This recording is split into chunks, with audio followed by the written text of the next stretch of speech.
வணக்கம். இன்றைய முக்கிய செய்திகள். மார்க்சிஸ்ட் கம்யூனிஸ்ட் கட்சியின் பொதுச் செயலாளர் சீதாராம யெச்சூரி உடல்நலக்குறைவு காரணமாக காலமானார்.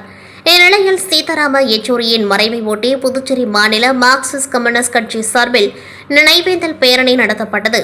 காமராஜர் சதுக்கத்திலிருந்து தொடங்கிய பேரணியில் முன்னாள் முதலமைச்சர் நாராயணசாமி, சட்டமன்ற எதிர்க்கட்சித் தலைவர் சிவா, காங்கிரஸ் கட்சியின் மாநில தலைவர் வைத்திலிங்கம் எம்பி, இடதுசாரிகள், விடுதலை சிறுத்தைகள் உள்ளிட்ட இந்தியா கூட்டணி கட்சியைச் சேர்ந்த 100க்கும் மேற்பட்டோர் சுதேசி பஞ்சாலை வரை ஊர்வலமாக வந்தனர்.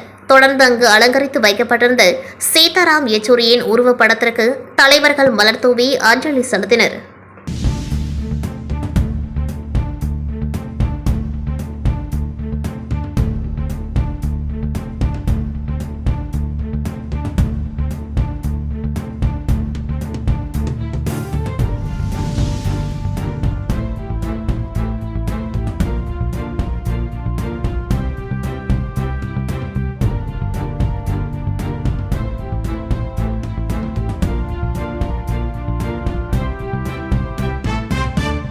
புதுச்சேரி நெல்லித்தோப்பு தொகுதிக்குட்பட்ட பெரியார் நகர் பகுதியில் அரசுக்கு சொந்தமான இடம் உள்ளது. இங்கு ஏற்கனவே சிறியதாக புனித ஆரோக்கிய மாத ஆலயம் உள்ளது. இவ்வாலயத்தில் வருடந்தோறும் கொடியேற்றம் மற்றும் சிறப்பு வழிபாடுகள், தேர்பவனி நடைபெறுவது வழக்கம். விழாவின் பொழுது மட்டுமே சிறிய அளவிலான சிலைகள் வைக்கப்பட்டு வழிபட்டு வந்தனர். எனவே அதன் அருகில் இருந்த அங்கன்வாடி அகற்றப்பட்டதால் தற்பொழுது அந்த இடமும் காலியாக உள்ளது. இதனால் அந்த பகுதி மக்கள் ஒன்று கூடி அந்த இடத்தில் இரவோடிரவாக தற்காலிக தேவாலயம் அமைத்து ஆரோக்கிய மாதா சிலையை வைத்து வழிபட்டனர். இதுகுறித்த தகவல் அறிந்த இந்து முன்னணியினர் அரசுக்கு சொந்தமான இடத்தில் சர்ச் வைக்க எதிர்ப்பு தெரிவித்தும் உடனடியாக சர்ச்சை அகற்ற வேண்டும் என கூறி பெரியார் நகர் 4வது குறுக்கு தெருவில் புதுச்சேரி மாநில இந்து முன்னணி தலைவர் சனில்குமார் தலைமையில் விநாயகர் சிலையுடன் மாதா சிலை வைத்த இடத்திற்கு சென்றனர். அப்பொழுது போலீசார் அவர்களை தடுத்து நிறுத்தவே போலீசாருக்கும் இந்து முன்னணியினருக்கும் இடையே கடுமையான வாக்குவாதம், தள்ளுமுள்ளு ஏற்பட்டது.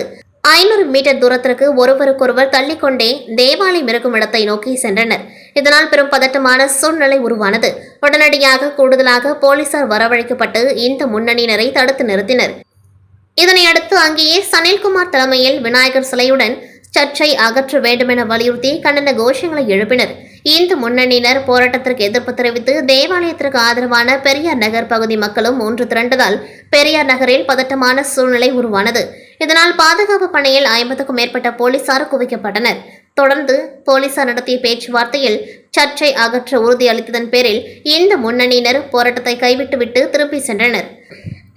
மாதா சிலை வைத்ததற்கு ஆதரவாக ஒரு தரப்பு மக்களும் விநாயகர் சிலையுடன் இந்து முன்னணியினரும் பெரியார் நகரில் திரண்டதால் பரபரப்பு ஏற்பட்டது.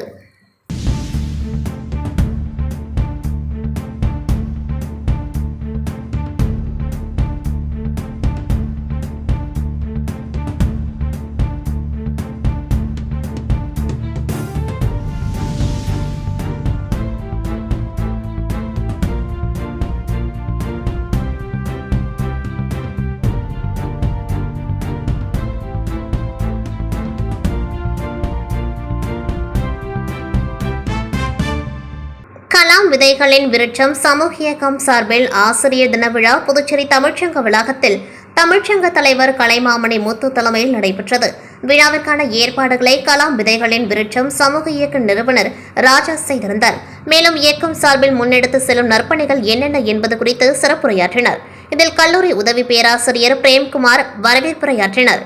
இதில் சமூக அமைப்பை சார்ந்த நிர்வாகிகள் இளங்கோவன், முன்னாள் ராணுவ வீரர்கள் நலசங்க நிறுவனர் மோகன், சசிகுமார், சுரேஷ், ஏகாம்பரம், சிகாமணி ஆகியோர் முன்னிலை வகித்தனர். காந்தி மக்கள் இயக்க நிறுவனர் வேணு ஞானமூர்த்தி, படைப்பாளர் இயக்க நிறுவனர் கலைமாமணி ஆறு செல்வம், பாரதியார் பல்கலைக்கழக நுண்கலைத்துறை துணைத் தலைவர் கலைமாமணி, முனைவர் வே பிரபாகரன் ஆகியோர் சிறப்பு விருந்தினராக கலந்து கொண்டார்கள். இதில் 5 தொண்டு நிறுவனங்கள் மற்றும் 12 ஆசிரியர் பெருமக்களுக்கு விருதுகள் வழங்கி கௌரவிக்கப்பட்டது. தாகூர் அரசு கலை மற்றும் அறிவியல் கல்லூரி உதவி பேராசிரியர் முனைவர் ரேகா நிகழ்ச்சியை தொகுத்து வழங்கினார். இதில் திரளான ஆசிரியர்கள், மாணவர்கள் மற்றும் சமூக அமைப்பை சார்ந்த நிர்வாகிகள் கலந்து கொண்டார்கள். இந்நிகழ்ச்சியின் இறுதியாக பரமேஸ்வரி நன்றி உரையாற்றினார்.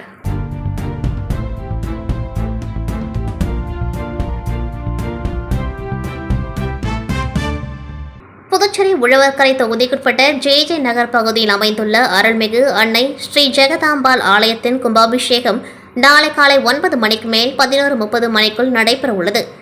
இந்நிலையில் ஆலய திருப்பணிக்கு 2 லட்சம் ரூபாய் உதவியினை முன்னாள் சட்டமன்ற உறுப்பினர் MNR பாலன் ஆலய நிர்வாகிகளிடம் வழங்கினார். முன்னதாக ஆலய நிர்வாகிகள் சார்பில் முன்னாள் சட்டமன்ற உறுப்பினர் பாலனுக்கு மரியாதை செலுத்தப்பட்டது. அதனைத் தொடர்ந்து நடைபெற்ற பூஜையில் கலந்து கொண்ட MNR பாலன் சுவாமி தரிசனம் செய்தார். இதில் ஆலய நிர்வாகிகள் கதிர், வேலாயுதம், அய்யனார், சுப்பிரமணி, சிவலிங்கம், தணிகைவேல், முத்து, ராமமூர்த்தி, வழக்கறிஞர் கார்த்திகேயன் உட்பட ஏராளமானோர் கலந்து கொண்டார்கள். புதுச்சேரி முத்தியால்பேட்டை தொகுதிக்குட்பட்ட பகுதிகளில் வசிக்கும் சுமார் 25க்கும் மேற்பட்ட கர்ப்பிணி பெண்களுக்கு ராஜச்சந்திர அறக்கட்டளை சார்பில் கர்ப்பகால நலத்திட்ட உதவிகள் வழங்கும் விழா செயின்ட் ஜோசப் மண்டபத்தில் நடைபெற்றது. அதன்படி ராஜச்சந்திர அறக்கட்டளை சார்பில் மங்கள கருவறை முத்திரை வழங்கும் திட்டத்தின் கீழ் முத்தியால்பேட்டை தொகுதியைச் சேர்ந்த சுமார் 25க்கும் மேற்பட்ட கர்ப்பிணி பெண்கள் அனைவருக்கும் ஒருவருக்கு ரூபாய் 5000 மதிப்புள்ள கர்ப்பகால ஊட்டச்சத்து உணவு பெட்டகம் மற்றும் மெத்தை உட்பட பல்வேறு பொருட்களை அறக்கட்டளை நிறுவனர் ராஜச்சந்திர வழங்கினார். அதனைத் தொடர்ந்து ஊர் பெரியவர்கள் மற்றும் தொகுதியை சார்ந்த மகளிர்கள் மற்றும் பொதுமக்களுக்கு அறக்கட்டளை படிவம் மற்றும் உறுப்பினர் அடையாள அட்டை வழங்கப்பட்டது.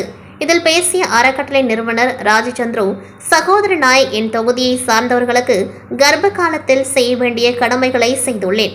மேலும் வரும் காலங்களில் இந்த நிகழ்ச்சியானது தொடரும் என்றும், குழந்தை பிறந்தால் உங்கள் சகோதரனாய் வந்து தங்க மோதிரம் அணிவித்து அடுத்த தலைமுறையையும் வரவேற்பேன். மேலும் இதுபோன்ற பல்வேறு நலத்திட்டங்கள் முத்தியால்பேட்டை தொகுதி மக்களுக்கு இனிவரும் காலங்களில் வழங்கப்படும். அதற்கு முன்னோட்டமாக இந்த திட்டத்தை துவக்கியுள்ளேன். எனவே அரசியலுக்கு அப்பாற்பட்டு சமூக நோக்கத்தோடு மக்கள் நலனில் அக்கறையோடு இந்த திட்டங்கள் அனைத்தும் செயல்படுத்தி வருகின்றேன் என அவர் தெரிவித்தார். இந்த நிகழ்ச்சியில் அறக்கட்டளை உறுப்பினர்கள், ஊர் முக்கியஸ்தர்கள், ஊர் பொதுமக்கள் மற்றும் இளைஞர்கள் மற்றும் இளம் பெண்கள் கலந்து கொண்டு விழாவினை சிறப்பித்தனர். புதுச்சேரி உப்பளம் தொகுதிக்குட்பட்ட இந்திரா காந்தி விளையாட்டு வளாகம் முழுவதும் இன்று திமுக உப்பளம் தொகுதி சட்டமன்ற உறுப்பினர் அன்னிபால் கென்னடி அவர்கள் நேரில் ஆய்வு மேற்கொண்டார். விளையாட்டு மைதானத்தில் அமைக்கப்பட்ட 400 மீட்டர் சிந்தடி ஓடுதளம் பாதை பயன்பாட்டில் சீக்கிரம் கொண்டுவர வேண்டும் என்று கேட்டுக்கொண்டார். மேலும் இதன் நடுவே புல்வெளி கொண்ட கால்பந்து மைதானம் அமைக்கும் பணியை தொடங்க அரசுக்கு இஷ்டம் இருக்கிறதா இல்லையா என்று அதிகாரிகளை சட்டமன்ற உறுப்பினர் கேட்டுக்கொண்டார். சீக்கிரம் சுத்தம் செய்து பசுமையான புல் தரையை உருவாக்குங்கள் என்று சட்டமன்ற உறுப்பினர் கேட்டுக்கொண்டார். நீளம் தாண்டுதல், உயரம் தாண்டுதல், கம்பு வைத்து உயரம் தாண்டுதல், வட்டு எறிதல், ஈட்டு எறிதல், தடை ஓட்டம் போன்றவற்றில் வீரர்கள் பயிற்சி பெற ஏற்பாடுகள் செய்து கொடுங்கள் என்று சட்டமன்ற உறுப்பினர் கோரிக்கை வைத்தார். பகல் மட்டுமில்லாமல் இரவு நேரங்களிலும் வீரர்கள் பயிற்சியில் ஈடுபட்டு வருகின்றனர்.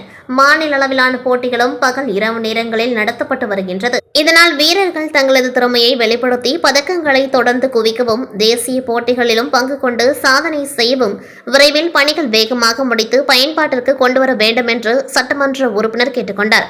அதனைத் தொடர்ந்து இந்திரா காந்தி உள் விளையாட்டரங்கில் நடைபெறும் வண்ணம் பூசுதல், கழிவறை, மேல்தளம் புனரமைப்பு பணிகள் போன்றவற்றை ஆய்வு மேற்கொண்டார்.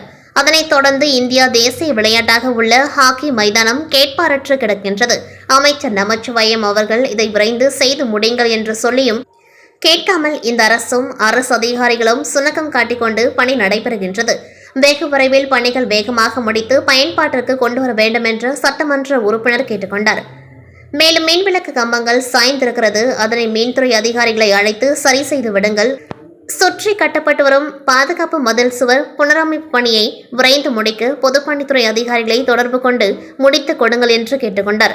உடன் உதவி பொறியாளர் விக்டோரியா, இளநிலை பொறியாளர் மாறன், கிருஷ்ணராஜ் ஏவோ, தொகுதி செயலாளர் சக்திவேல், துணை செயலாளர் ராஜு, மாநில பிரதிநிதி கணேசன், கிளை செயலாளர்கள் காலப்பன், விநாயகமூர்த்தி, இருதயராஜ், ராகேஷ், கழக சகோதரர்கள் சகாயம், மோரிஸ், ரகுமான் ஆகியோர் உடன் இருந்தனர்.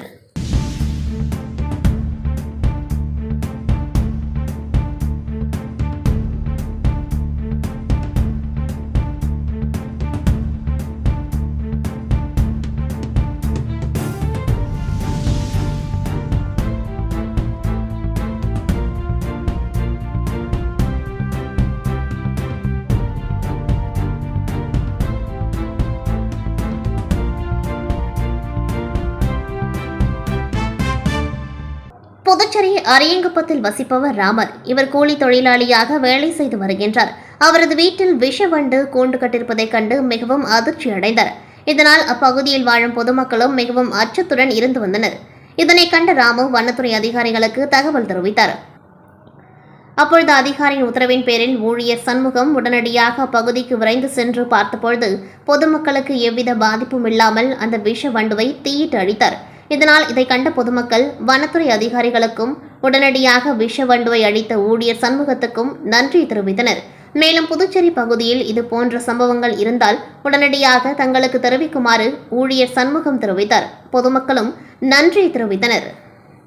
சங்க அங்கீகார விழா, மாவட்ட மாநாடு விழா, பணி நிறைவு பெற்ற நிர்வாகிகளுக்கு பாராட்டு விழா என முப்பெரும் விழா கடலூர் மஞ்சக்குப்பம் தனியார் மண்டபத்தில் நடைபெற்றது. இவ்விழாவில் தமிழ்நாடு அனைத்து அரசு அலுவலர்கள் ஒன்றியத்தின் மாநில தலைவர் மற்றும் மாநில நிர்வாகிகளும் கலந்து கொண்டு தங்களது கோரிக்கைகளை தீர்மானம் நிறைவேற்றினார்கள். மாவட்ட தலைவர் சாமி செல்கேனி, மாநில துணைத் தலைவர் சையத் அபுதாகிர், மாநில துணை பொதுச் செயலாளர் முருகபாண்டியன், மகளிர் அணி மண்டல செயலாளர் சங்கீதா, மாநில தலைவர் அமிர்தகுமார், மேலாண் மாநில பொதுச் செயலாளர் கார்மேகவண்ணன், மேலாண் மாவட்ட தலைவர் அகில் பாட்ஷா, மேலாண் மாவட்ட தலைவர் செல்வம், மேலாண் மாவட்ட தலைவர் சேகர், மேலாண் மாவட்ட துணைத் தலைவர் ராயப்பா, மேலாண் மாவட்ட துணைத் தலைவர் ஜெயமணி, மாவட்ட தலைவர் அரசு, கல்விய சங்கம் என் பாண்டியன், முன்னாள் மாவட்ட தலைவர் அரங்கராகு, மேனாள் மாவட்ட துணைத் தலைவர் ஆனந்தன், மேனாள் மாவட்ட துணைத் தலைவர் ராமலிங்கம், மேனாள் பிரச்சார செயலாளர் வேணுகோபால், கல்வித்துறை பணியாளர் அலுவலர் சங்கம் தேவமுரளி ஆகியோர் உடனிருந்தார்கள். புதுச்சேரி வில்லியனூர் கண்ணகி பள்ளி அருகே ஆதிதிராவிடர் மற்றும் பழங்குடியினர் நலத்துறை சார்பில் மாணவியர் விடுதி இயங்கி வந்தது.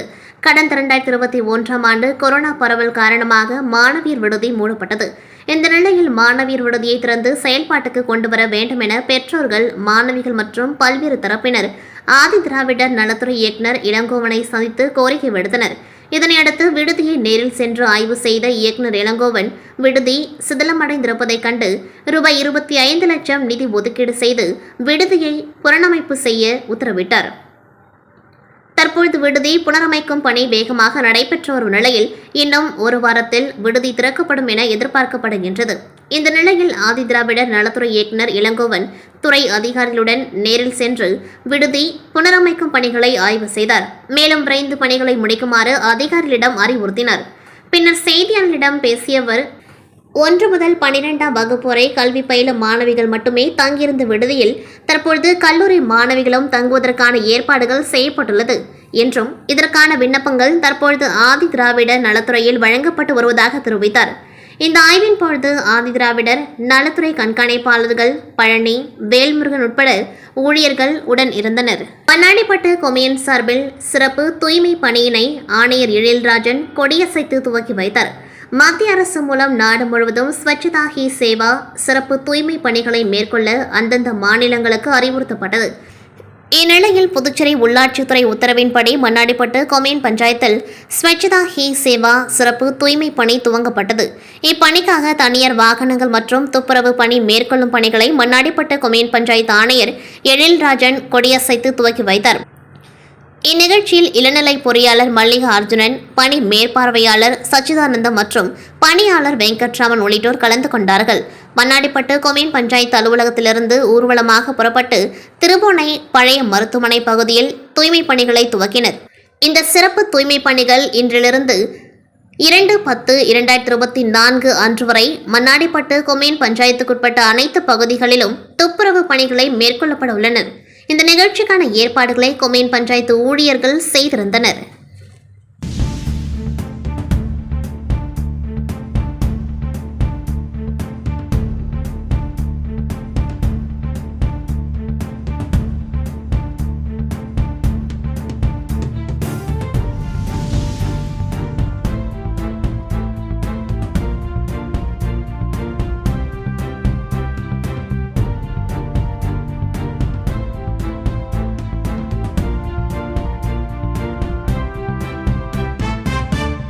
இத்துடன் செய்திகள் நிறைவடைகின்றது. நன்றி, வணக்கம்.